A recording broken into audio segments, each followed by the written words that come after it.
Ready? Non-24. We're doing breaths? Nah, I don't even...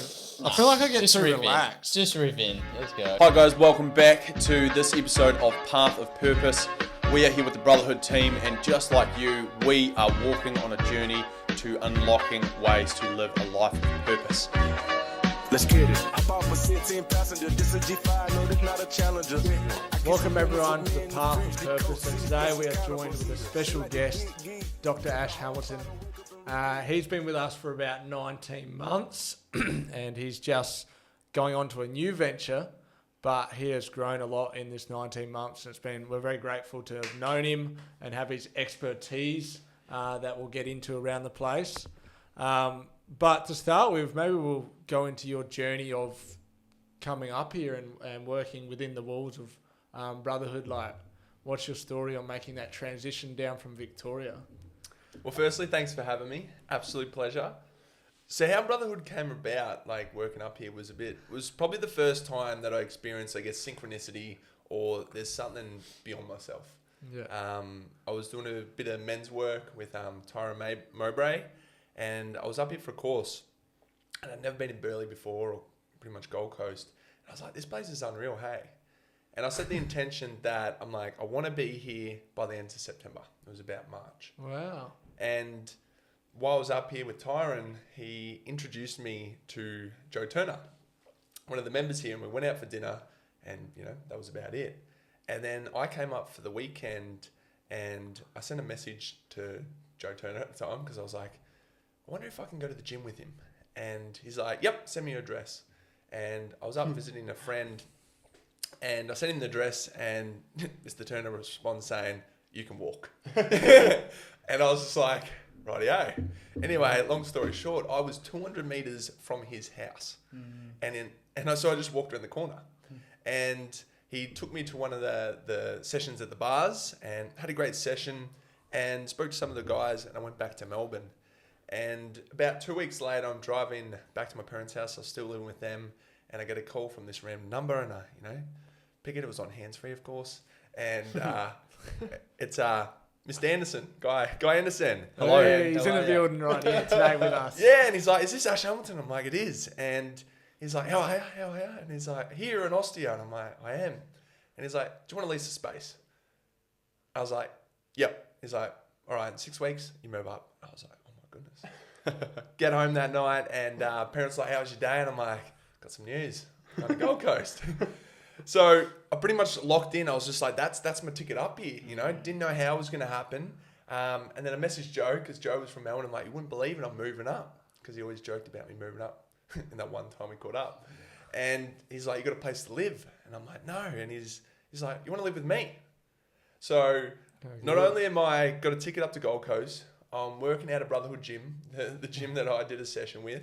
I'm now living with Joe Turner, the only really other guy I knew on the Gold Coast, briefly. And I was 200 meters from the place I was initially staying, which was someone I was been talking to online. And everything just fell in place. Wow. And yeah, I've been able to call Brotherhood home for the last 19 months, and it's been a ride. Sounds like you just took that leap as well, that commitment, like 6 weeks and you're up here kind of thing. Like, how did that feel, kind of like maybe guys saying that and having that pressure? Did that help? I think it was a shock, because I think sometimes we want time, It's just like, if God said 4 months, 5 months, a year, you're like, you had that time to stew it over, but it's like, did you really need that time? And when you have that, I guess, constraint of 6 weeks, it's like, okay, we've only got 6 weeks, and you make it work, and everything just fell in place, and it makes you really wonder. It's just like, do we give ourselves more time because it feels easier? But does it really change anything? So it's hectic, hey. How was it for your end, Guy, all this? I couldn't wait for him to start. I just knew that Tyron spoke so highly of Ash, and then speaking to you on the phone and stuff, and then once and then we lived together as well, like because then we lived together, and so I loved living with Ash as well, because now we live together. But I loved living with Ash because it was just like business kind of snappy mindset, like kind of didn't stop, but it was in a good way. You know what I mean? It was like, seeing you, take on too much.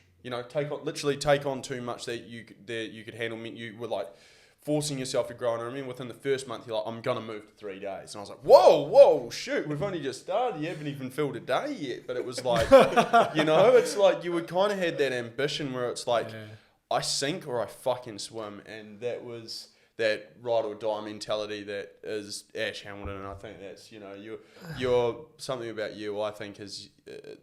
And I know you wrote it on your wall, like you wrote it as like, be obsessive, and goddamn are you obsessive, like, but that is your superpower, is like, as much as it is your weakness, you know what I mean? Your obsession will get you so far, but your obsession will also potentially let go of other things that, aren't as important to you or something like that. So there's a good imbalance, like there's a good thing and a bad thing to each side of it. And I guess talking about the obsession, obviously your work, you're very great at what you do, and everyone speaks highly of you within your work. And maybe even starting, like, what was the reason why you got into being an osteopath and working with the mind and body? It probably started when I was 12.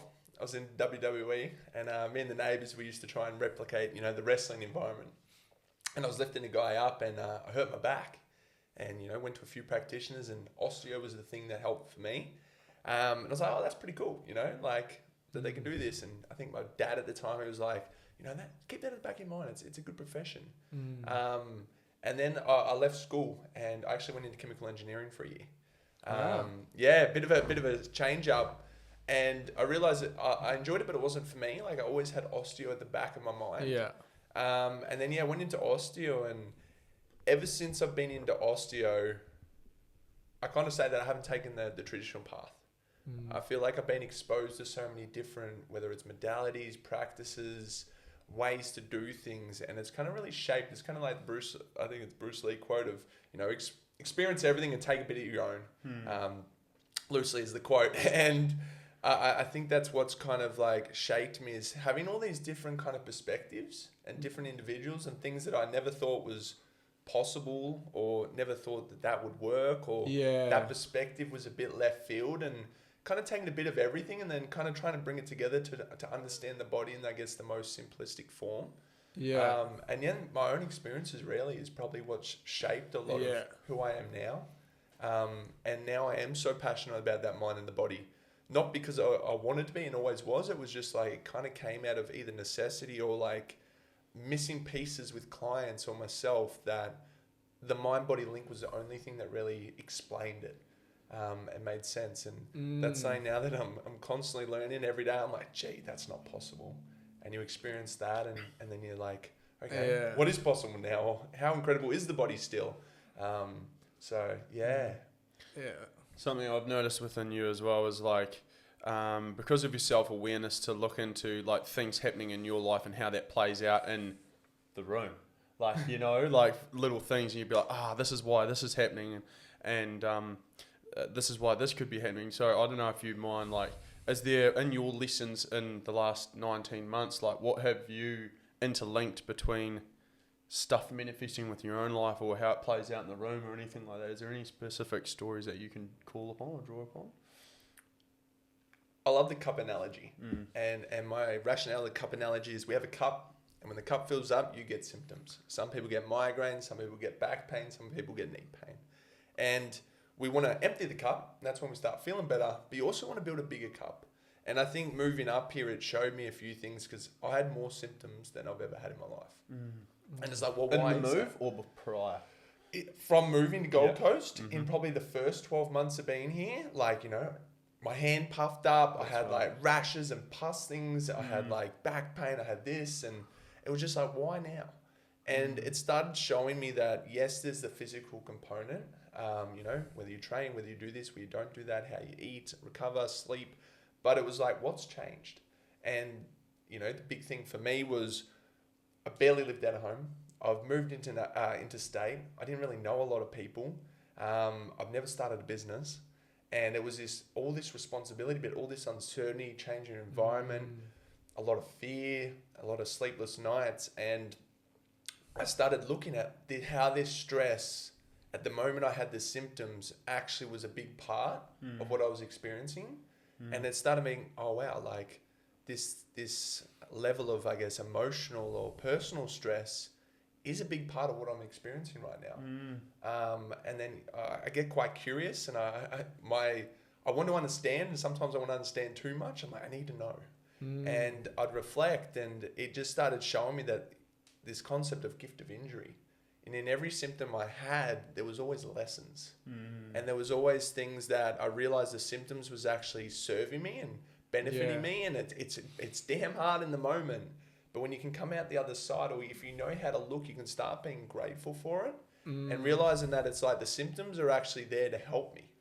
They're not necessarily a bad thing. They're not a negative thing. They're not saying that we should always try to get rid of. It's like, what is it trying to teach me? And I guess like it's probably very like context related, and you know, but how do you start trying to extract the lessons from the pain or the injury? Like how do you go about like learning these lessons? Like, you know, even for you personally, like how you're having like these pains and stuff like that, how do you sort of sit with it and then learn the lesson from it? Like, how do you extract that lesson, I'm guessing? Trying to say? There's probably like three, I guess, little models that I've kind of come up with from what I've observed. The first one is like timeline. What's going on in your life? I had this client, and he had chronic hip pain for 15 years. We did the hands-on treatment. We did the hands-off. He'd be getting strong. He'd be getting more resilient. But then he kept on having these flare-ups that it's like, that makes no sense. Like stepping out of a pool when, you know, you can squat heavy, you can step up heavy. Didn't make sense. And then one day I said to him, like, what happened 15 years ago? And he's like, nothing. He's like, my parents got divorced. And there was this big stressor, and that was around the exact same time that his hip pain started.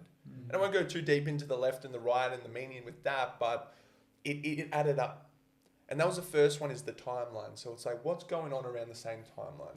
Yeah. The second client that kind of really shaped things was, they came in, they had chest pain, and they've been cleared by the specialist, the cardiologists, the doctors. They've been told that they were fine from, I guess, a heart sense. And anyway, I'm like, can you talk to me about how you describe this chest pain?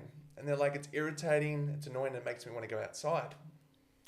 Outside. Yeah, and I'm like, that's very interesting words to describe chest pain. You know, people usually like dull, sharp. You know. And I said just randomly, I don't know if it was intuitively, I was like, is there anything in your life that reflects that? And they broke down, and they realized it was a relationship in their life.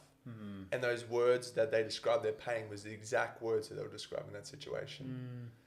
So that was the second thing that really showed me that if you listen clearly, and this is why I love using a whiteboard, because sometimes we say these words, and until I write them on the whiteboard, you're like, did I really say it like that? Well, that was a very interesting word. Let's talk about that.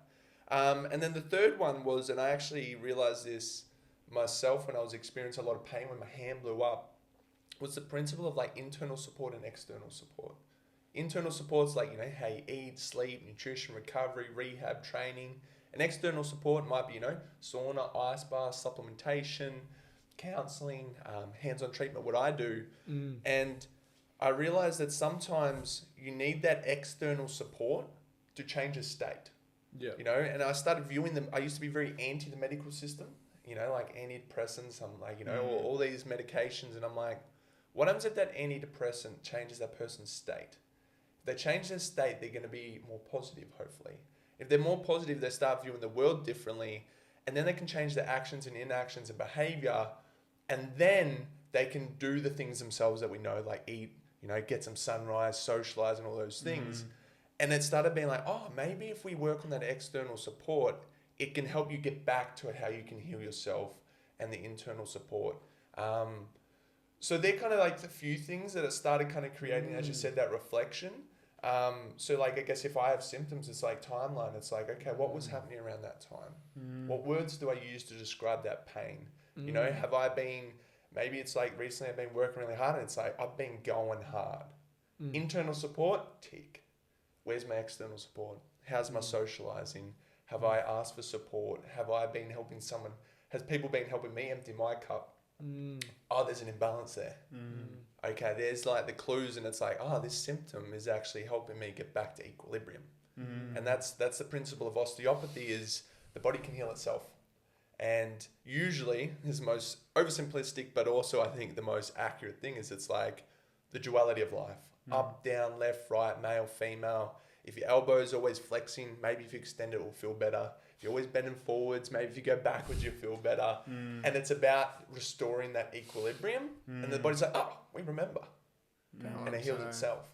So that's kind of like a bit of a, I guess, an insight into how I kind of use these symptoms from more a metaphoric lens, but also not denying the fact that it's, we have a physical body and we need strength and mobility and stability and all those kind of things as well. Yeah, the body's always telling you a story, isn't it? Which is pretty cool. And I like that story, just depending on how you are, like there's a story behind why your body's acting like that. And then it sounds like what you're doing as well is like you're breaking down the story and then helping, like, because you work on the mind as well, so you're helping rewrite another story with your clients. Like, do you do that to a degree? Like, I'm going to take that, I reckon, that story analogy. I really like that. And I think that's just a lesson we can take with everything, right? It's just like one thing that got brought to my awareness recently was, instead of judging that behavior, trait, or maybe symptom, asking what it's there for. Why would they have developed that trait, or why would they have become that person, or how could that symptom be helping them or serving them? And I guess that's what I try to do, is like bring that awareness to maybe what they're not aware of, so that they can support. And it's, I say, like, let's just say someone walked in and they're bent over like this, right? That body's come up with a strategy. And we're like, well, that's a bit of a silly strategy. But the body's like, nah, we believe that's the best strategy to help this person, either protect them or, get them from A to B. And we're like, well, it might not be the most efficient. So my job is to kind of be like, okay, let's come up with an efficient strategy that maybe serves us in a way that we'd want it to, but not neglect the fact that the strategy the body came up with is actually serving, but it didn't know another way. Yeah. And I guess it's given it that other way, or that other alternative or other approach that's maybe a little bit more efficient, or serves them with what they're trying to get from the outcome. That's great. Yeah. Great work as well. I've heard many people that, come hobbling into this gym, none of them Brotherhood clients or members, but from outside. And they come in, and I try and guess what they're sort of working with when they come in, sometimes depending on how they're limping or what they're doing. And I walk in and I go, oh, you here to see the doctor? Dr. Ash Hamilton? Yeah, Dr. Ash Hamilton. Yeah, he's just right up there. Go and see him. He's just with a client, but he'll be down to see you in a second. And then sure enough, he'll come out. And so I'll have a little chat, and I'll go, oh, and what are you sort of dealing with, blah, blah, blah, and what's happening? Oh, yeah, just my leg and blah, blah, blah. I said, have you ever seen the doctor before? No, I haven't seen him. I said, oh, you number one osteopath in the Gold Coast, mate. He got 5-star reviews off the charts, and you're going to have a great experience. And then sure enough, once they come out, and then I see them come down, and they go, how'd you go? And they go, mate, like nothing I've ever experienced. Like nothing, no osteo, no physio, no blah, blah, blah has been able to help me like that 1 hour session. And so what do you think it is, if you can pinpoint, or Step One Osteopathy I know is step into a life beyond pain is your sort of phrase or your motto. And what do you think it is that you offer as an osteo that is above and beyond the rest? It's a good question. I think I generally care. Like, I think if you strip back maybe my knowledge or how I do things and my modalities or all those kind of things, it's like I genuinely care. And I care about probably that individual. And I think if you show someone that you genuinely care, I think half the battle's already, done, because it's like they trust you. Their nervous system relaxes. They feel like, I'm not just another number. He's wanting to understand me and understand the ingredients that are, I guess, part of this cup that filled up for me. Again, I think, at the end of the day, whether it's dry needling, hands on, hands off, whatever approach you do, it's input to change the output. And if you can generally care about that individual in front of you, like, I think a lot of things are just more effective.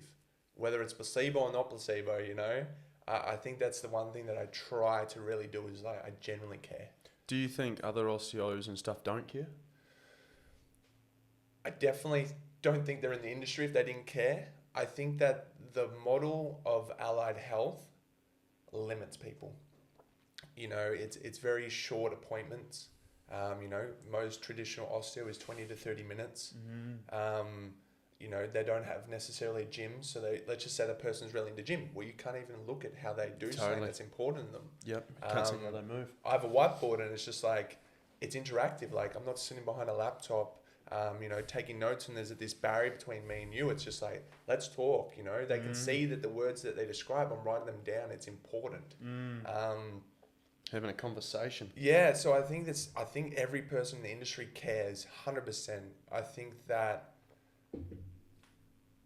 the model probably doesn't allow that individual, or maybe how I bring it apart to make it really about them. I feel you give a holistic approach preferred to someone stepping in and, you know, just seeing them as a client or seeing them as a patient. Maybe it's like you're seeing them as a person, you know, and that comes with more empathy and more like, as you say, genuine care.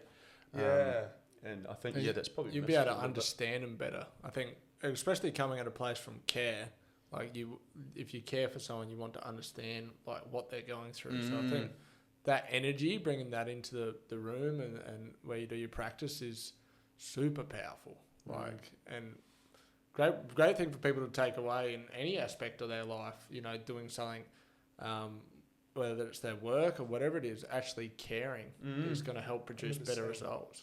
And I had a mentor say to me once, you know, you can take this with a grain of salt, that it's a client wants to feel like they could have a beer with you.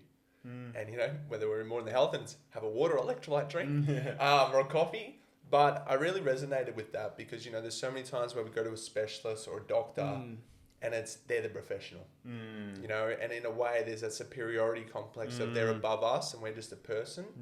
And then in my own experience has been in men's groups, one of the most powerful things was, you know, I did the talk therapy, the psychologist, and I felt like they listened and they give you something, but they never shared their story. You know, they never made that relatability of they've struggled with this as well. So it's like, you know, if I can share a bit of my story with the pain, the client's like, oh, he gets it. And even, you know, like I have a whiteboard and I'll stand up, but then I'm conscious to sit back down because then we're on the same level. We're at the same eye height. You know, if they're really struggling, I kind of try to share that I've been there as well. So constantly trying to view that individual on the same level. And not of, you know, and this is why as much as I appreciate you boys, the doctor this, the osteopath, it's like, I kind of just want to be Ash because then it's like, we're on the same level and we're a team, you know, and I'm a facilitator or a guide. I never fixed you. I collaborated with you and I helped, you know, maybe find the blind spots because you're in the pain and I'm not necessarily, so I can see things that you maybe can't see. And then it's like, as I said, the body can heal itself, right? I'd be naive to say that I fixed you because it's like the body fixed itself. I just maybe created an environment that allowed it to do that. And whether that's that safety piece. Oh, they can relax. Okay, the body's now not freaking out. Now it can start rejuvenating and healing and all those kind of qualities. That's so big. What I was going to say, what do you feel most people that come to see you or like struggle with? Like, where do you think the modern person now, what do you think they struggle the most with? It's a big question, pretty broad, but I reckon you got this, Ash. I think if we were to kind of like, what could every individual benefit from? One would be structure and a game plan. And I think that's just even a metaphor for life, right? If you don't necessarily know where you're going and you don't know the steps, it's quite uncertain. It's quite overwhelming. It's kind of like, where do I go? Do I go left? Do I go right? Do I go back? Do I go forwards? Start with step one. Yeah. Step one, do this. What a name, hey? But yeah, I would say having a game plan. Number two would be education. I think that a lot of people have a lot of fear. And one of the biggest ones is I see a lot of health anxiety. You know, I was a hypochondriac for many years myself, so I get it. And it's the belief that symptoms are bad. Symptoms is pain, symptoms is suffering, symptoms on a deeper level is death, you know? And that the opposite of symptoms is health. And I kind of give this analogy that I'm like, if you touched a hot plate and your hand didn't react and take the hand off, you'd probably burn your hand. So that symptom of pain actually allowed you to not burn your hand. So you could say it's healthy. Yeah. And it's like, I guess that education, that's like these symptoms are actually serving you and helping you and they're not a bad thing. And I heard this story once and it's like, imagine you had a night out and you had 20 beers and you had KFC and you had ice cream and the next day you woke up fine. Is that healthy? Or if you woke up and you had a headache, your palms were sweaty, you didn't feel too good, your guts are a bit rumbly, is that just a symptom to say, hey, we didn't like that, maybe let's make some changes? That's a great way to look at it, eh? How many people are ignoring that lesson out there, or refuse to acknowledge that and change their lifestyle so that they can live in that frequency of health or healthier? It's just, I always say people don't know how good they can actually feel. Because they get, if you're eating bad and got poor habits, you just get so used to that and that's all that you know. And then it's like, you don't actually know how good you can actually feel if you start eating healthy and that. And there's a bit of a transition period for sure when you get into like healthy, like, you probably used to having junk food and having these sugar crashes and that. Yeah. There's a bit of a transition period, but on the other side is a higher quality life for sure. 100%. And the first gym I ever went at when I was 19 or 20, they used to do this protocol. And they're like, for 30 days, I want you to eat super clean. And after 30 days, you can eat whatever you want. And what would happen is after 30 days, these people would have whatever they wanted. And then on the Monday, they'd be like, I felt so crap. What have you done to me? You've created these intolerances. You've done this, you've done that. And it was the first time that they'd taken away all the inflammation. They started feeling really good. And when they put these things back into their body was like, what the hell are you doing to me? And it's like, because they were so unaware that because this was their previous state, they weren't aware of what was going on. And, if we want to connect the mind and the body, I have this saying of, I used to ask people, are you stressed? And they'd be like, no. And I'm like, well, your mind's telling me one thing and your body's telling me another, And I think that a lot of us, I know, comes from the mind. Yeah. But we don't truly believe something till we feel it. Yeah. And with these individuals, it's like they knew that these things probably weren't good for them, but it wasn't until they did this protocol and then they ate the crap and they felt crap. They're like, I feel it. I now feel why I shouldn't eat those foods. And that's the embodiment of it. And that's usually when people experience that change because they're like, actually, I don't want to feel like that anymore.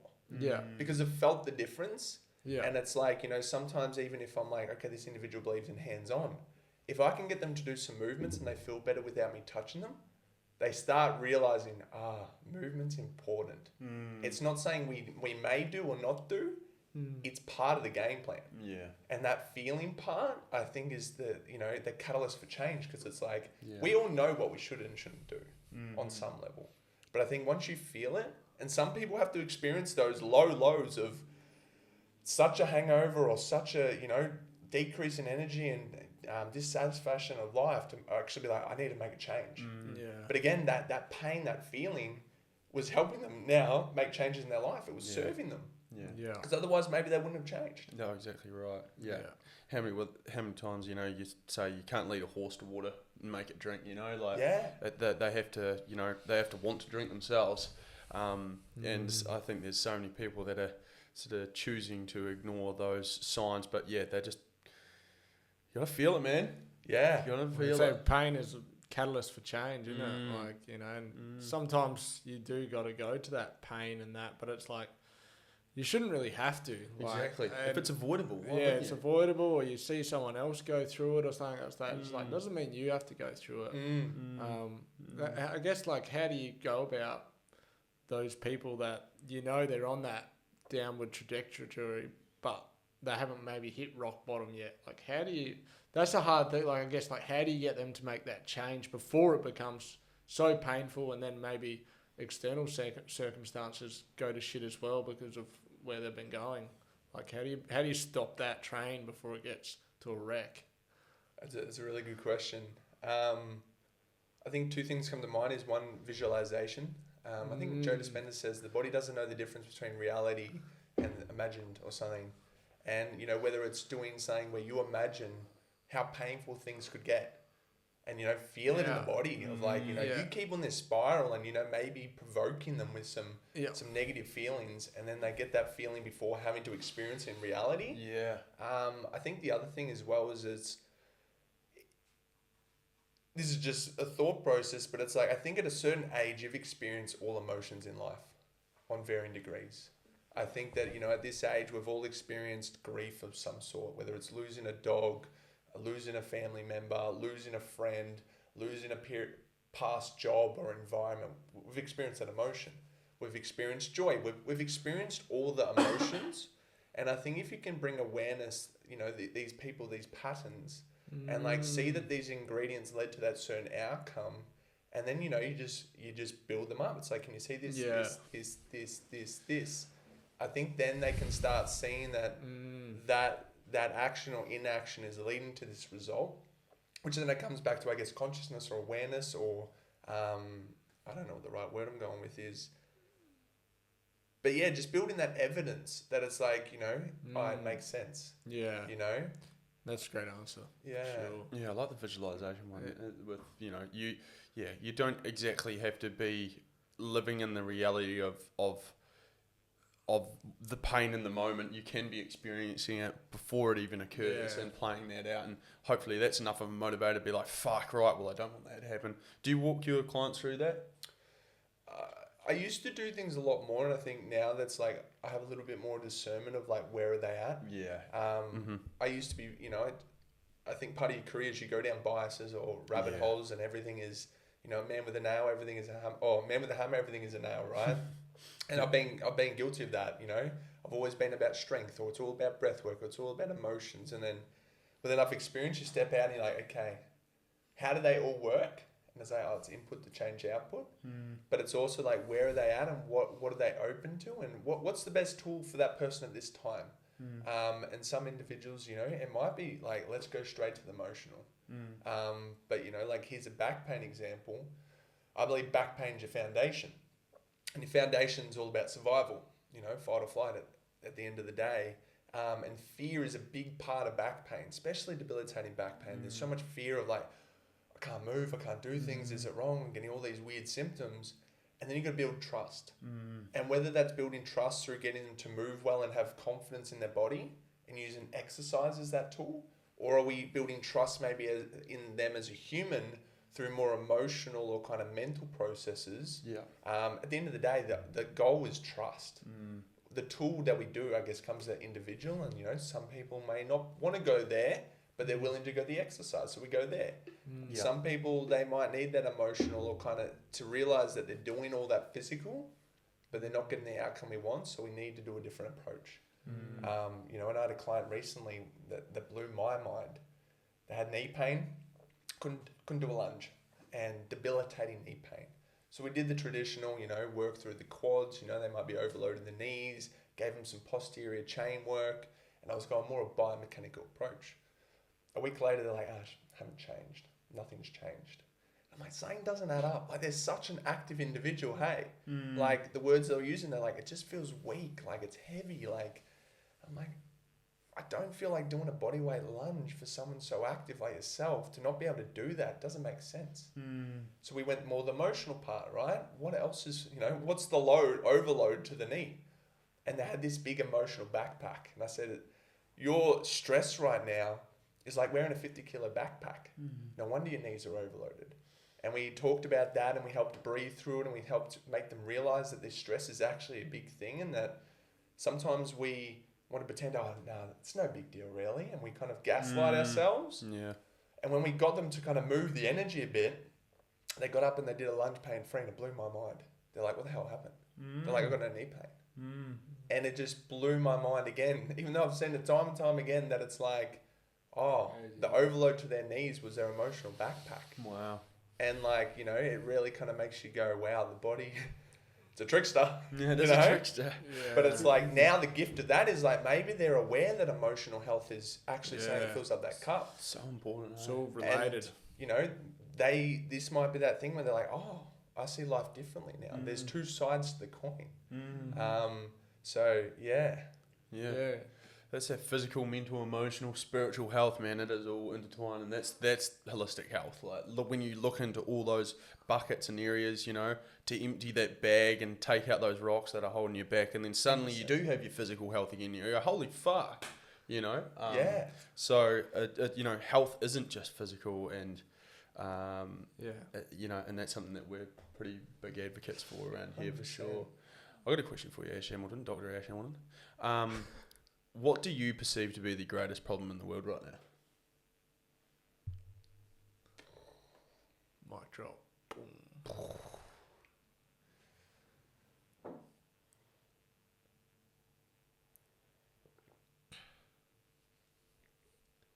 I reckon it's too hard to answer probably the biggest problem in the world. I think the biggest problem that I experience, which is the gift that I want to bring the world, is helping people go from can't to can.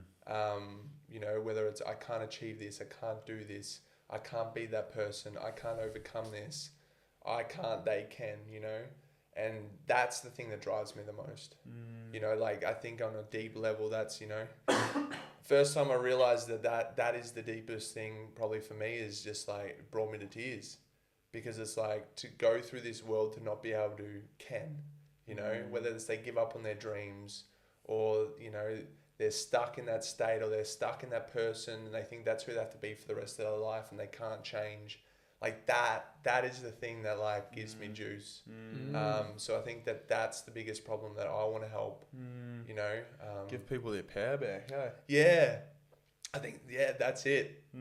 That's the problem. Personal power, yeah. And if you would have, maybe even like a personal question, like what are maybe some things you could touch on that you didn't, they were a can't for you, but now they're a can? Like how and what drove you over that hurdle, I guess? Like what did you have to tap into? Oh, there's so many, right? You know, whether it was you go back to school and teachers were like, you can't do those subjects, you're not smart enough. Or whether it's in the dating world and it's like, you can't have a woman like that. Or maybe it's hitting a business target and you can't do that.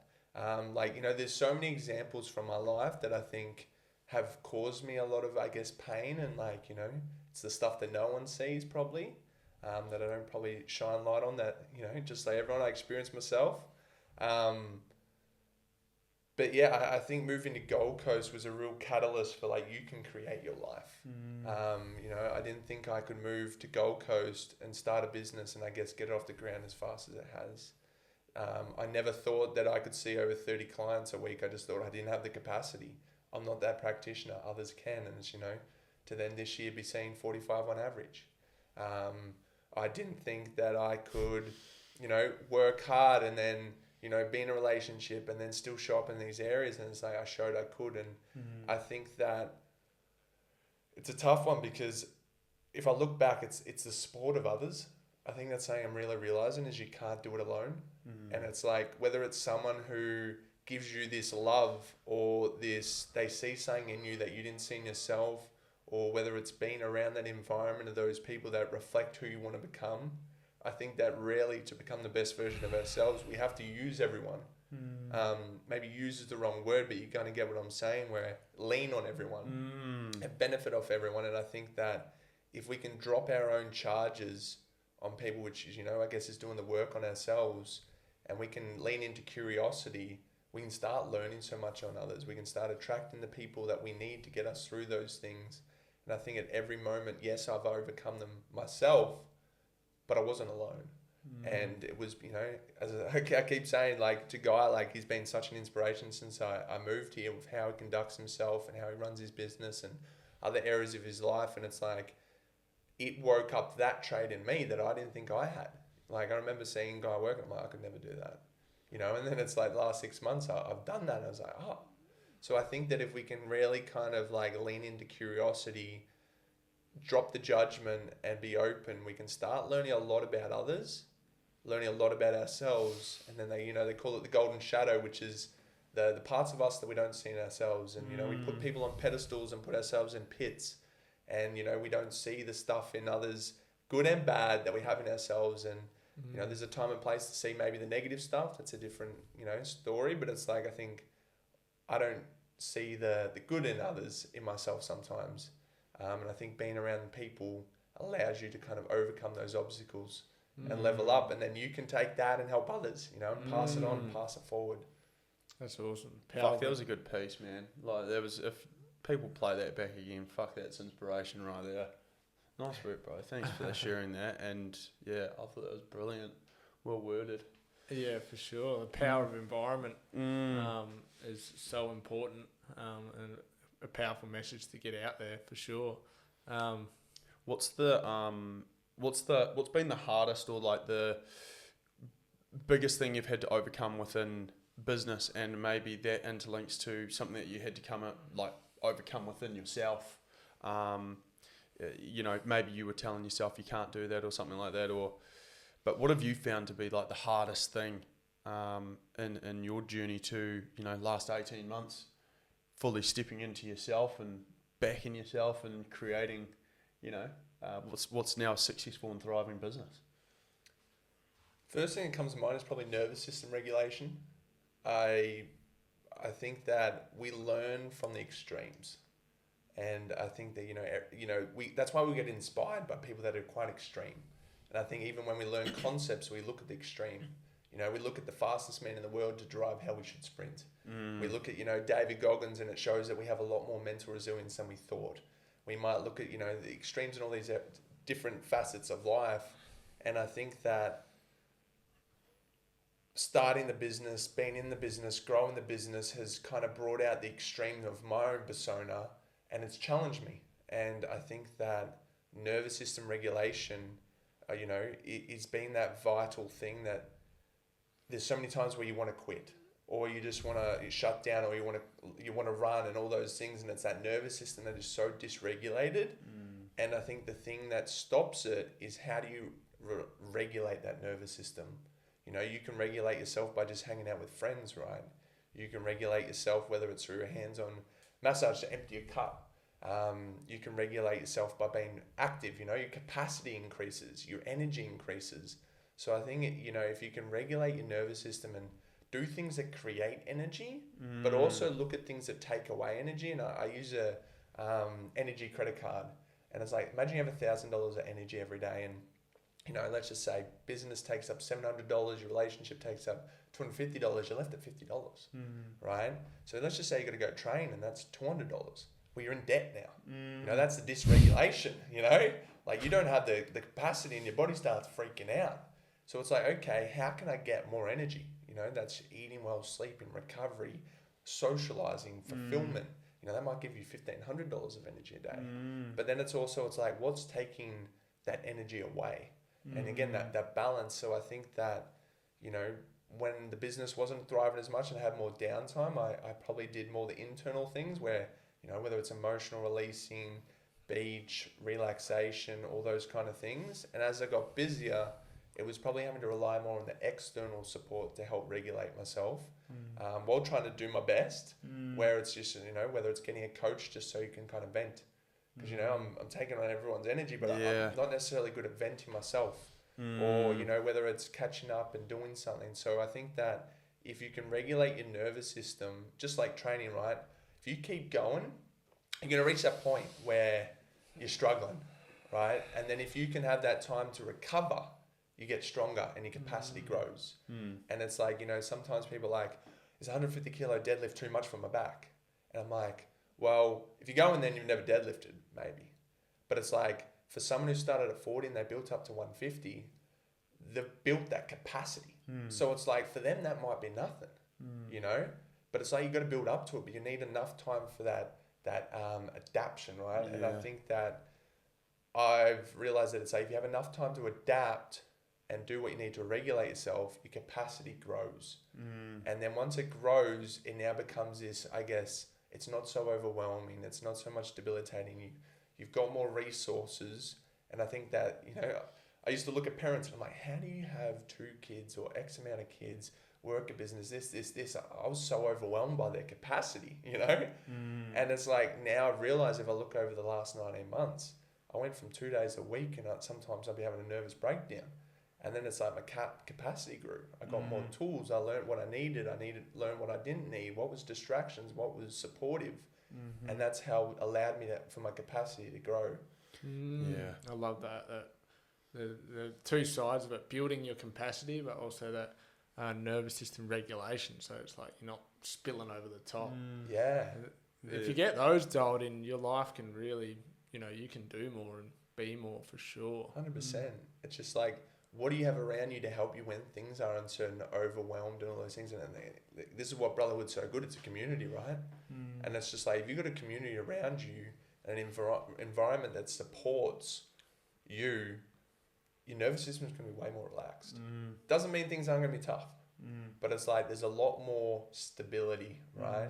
And I think that is such a catalyst, and that's why, you hear these old school quotes of you're a reflection of the people you spend the most time with. Are they supporting your nervous system or they're dysregulating your nervous system? So I think that if we take away all the modalities, the tools, the structure, the business stuff, it's the nervous system. Well done, man. Yeah, that's epic. What's the next big steps for Step One Osteo, and for you as well, because you have been doing 45 on average the past 90 days, 6 months, holding an average of 45. And it's like, if you're doing our consultations, and usually you over deliver and go over. So, you're doing 45 hours a week just seeing people, and then I was thinking to myself, God damn, that's a lot of energy to constantly be in and out of. And I know you come out and you wash your hands and shake some shit off, shake some energy off, and you're good at dysregulating, making sure when you step back into that room, you'll be self, So what are you now, having had this experience, or having, realised this, what you're capable of, and you've stretched your capacity here now, what's the next big steps for you to continue to spread your mission, but also making sure that you're living a balanced lifestyle? It's a good question. I really like the saying of life is of seasons. I remember hearing Tony Robbins say this and that. Sometimes we're in winter, and when we're in winter, you need a rain jacket, you need a bit more warmth, you maybe need a hot chocolate or something. You need that, and it's to help you get through that. And I think that back to that obsessive nature, I can go very extreme. And I think that the last 6 months has been very extreme of what is my capacity, and I've really kind of overshown myself. And it's like, now it's just like, okay, recharge. I've got these 9 days to recharge, let my nervous system calibrate, recover so my capacity can increase, but then also reflected on what worked and what didn't work. And I think the next step for me is realizing I was a bit of out of integrity. I'm preaching the duality of life, and that's why we need the body to heal, but I've been very one-sided. So my next step is to go back into integrity. I think integrity is always a thing that we're trying to get back to. It's like, I don't believe life is about living in balance. I think it's about returning back to balance. And can you return back to balance? And if you can't, people say about posture. If you're leaning forward, that's fine. But can you get back to the other side? But because, if you can get into the other side, well, it's not an issue. But if you can't come out of it, that's when it becomes dis-ease or, disadvantage. So my next 6 months, I think, is about leverage, getting back into integrity, having, more downtime.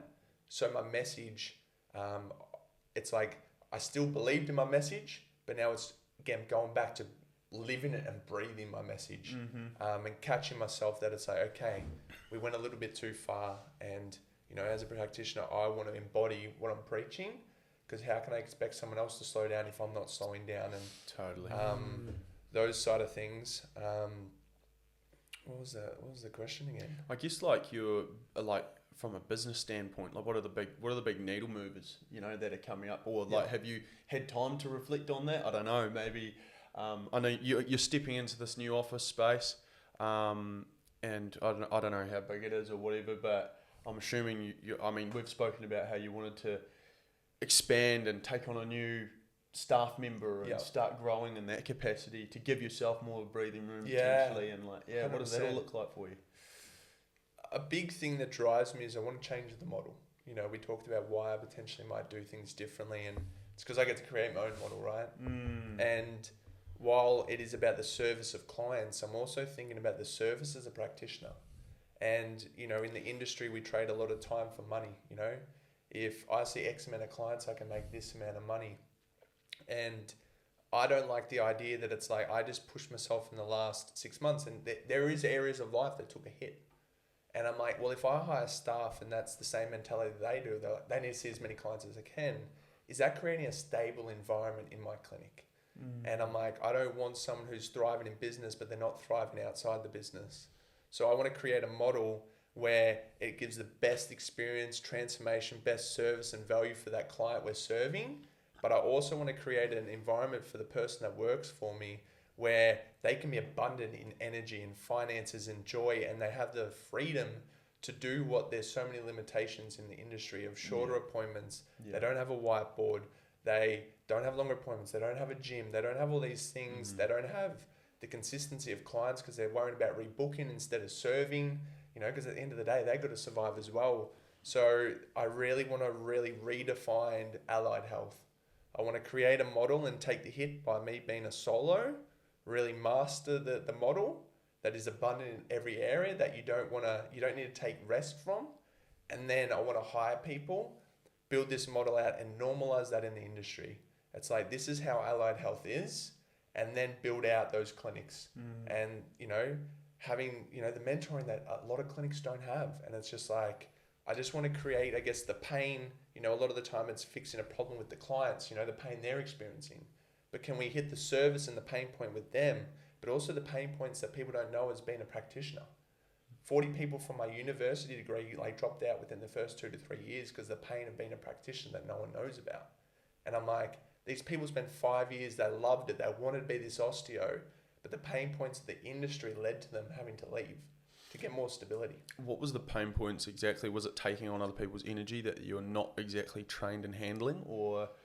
There's definitely some limitations probably in, university, and we got to respect that university is the first step to get qualified. It's the bare minimum really. Yeah. But to get upskilled requires a lot of money. Courses aren't cheap. Yeah. But if you're seeing clients and you only get paid per client and you take a chip because you're working for someone, well then it's like, how are you going to get a house? How are you going to provide for your family? How are you going to afford these courses? Because then if you can't do the courses, you can't get more confident in your skill set. If you can't get confident in the skill set, you can't help people to the degree you want to help them. So there's all these kind of limitations that people don't realize at being a practitioner. And that's where I really want to change the model for the practitioner, but also the experience for the client. Like so many times I went to this person, I was just a number, they didn't ask me my story. They gave me a generic exercise. There was no communication in the outside the consult. I had to wait till I saw them. There's all these kind of things that doesn't lead to this successful journey. So I want to take out all these pain points and redefine it. And I think taking a model that's not allied health, but what's a model, and maybe it's the PT model, or saying where there's that support, there's that game plan, there's all these communications out the consult. So it's not like, I forgot how to do the exercises. Cool, we send you videos of how to do them with cues. Or you can message me if you have any questions. Let's brain solve outside the consult so we can make progress or pivot before you come back. Like there's all these things that I think that from my own experience, of what I maybe didn't receive from other practitioners, and trying to, I guess, bring that forward.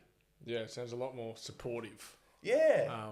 The new model of how to do it.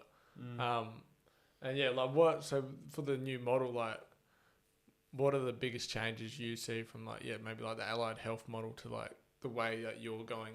Where do you think are the big pillars of change? I really want it to be a transformation. I think that everything that we see in life these days maybe didn't look like that once upon a time. Like a decade ago, PTs were doing once-off sessions. That's what they're doing. They one session, do you want to do another session? Or maybe they do a few sessions. And then these days, it's so common for people to do an 8-week challenge, a 12-week challenge. They're locked in. They know it's a process. There's education that if you want to lose 10 kilos, it's not 2 sessions with a PT. Yeah, fuck off. But in allied health, it's like, I hurt my shoulder. It's one session, Yeah, totally. And it's just like, imagine if we could change that when it's like, okay, I hurt my shoulder. When I hurt my shoulder, I had this game plan and I came out, when people lose 10 kilos, their identity changes. Their behavior changes, whether it's with themselves, their confidence, how they eat, how they recover, what they prioritize, how they spend their energy. They have more energy. Imagine if you hurt your shoulder and you're left with more awareness of what you do and don't do and what led to the injury. You have the tools to be able to problem solve. You understand why symptoms come in the body, and you don't have the fear because you've got the tools. You've also got the understanding that it's not death.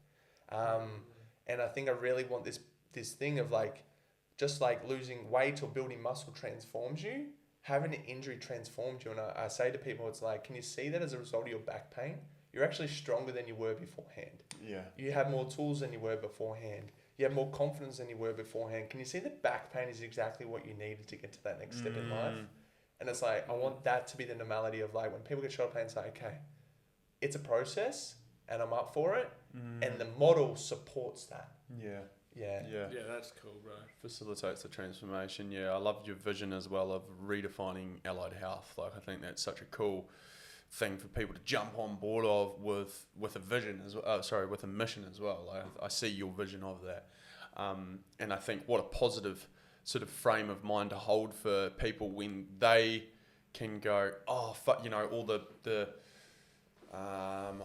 guilt or the I don't know what emotion that would be of getting injured, like, oh fuck, like just like kind of shame or something, you know.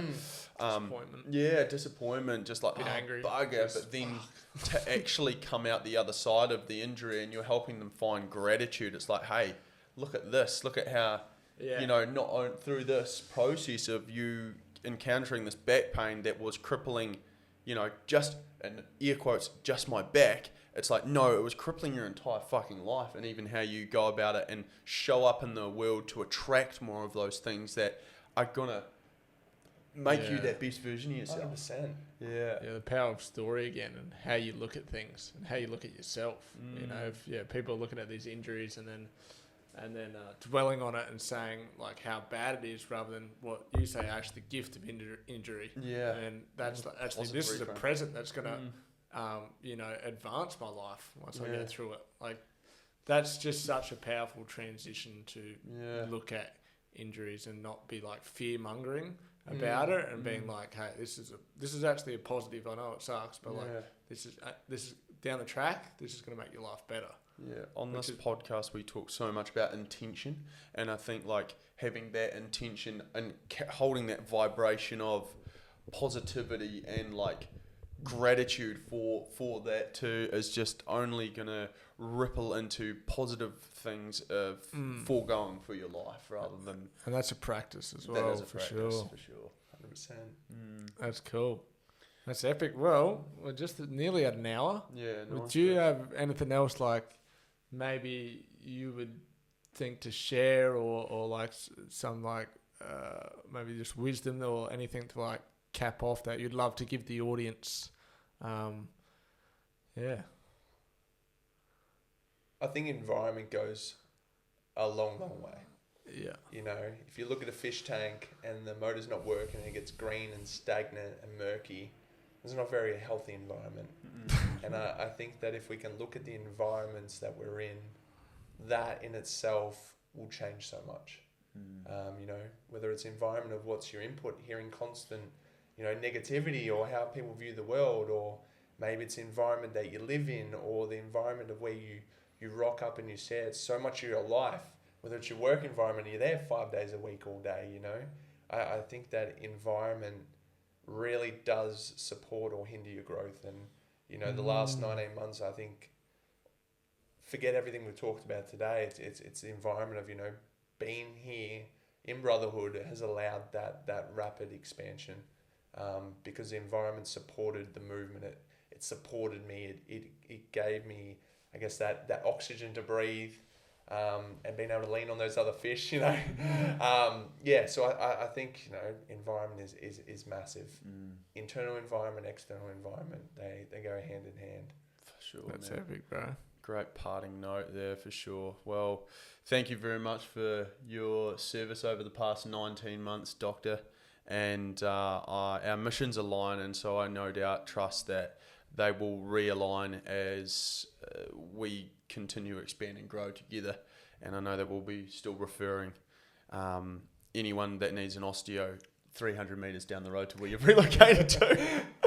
But for the time being, thank you very much. Thank you, Kurt. Thank you, Ash, and thanks for all the gems that you've shared not only today, but in the past 19 months with everyone around you. It's, it's been a benefit for everyone's life, and grateful for all that you've given here. Means a lot. Thank you, boys, in every way possible. Cheers, brother. Cheers. Take care. Have a great rest of your week, fam. Please see ya. Ciao.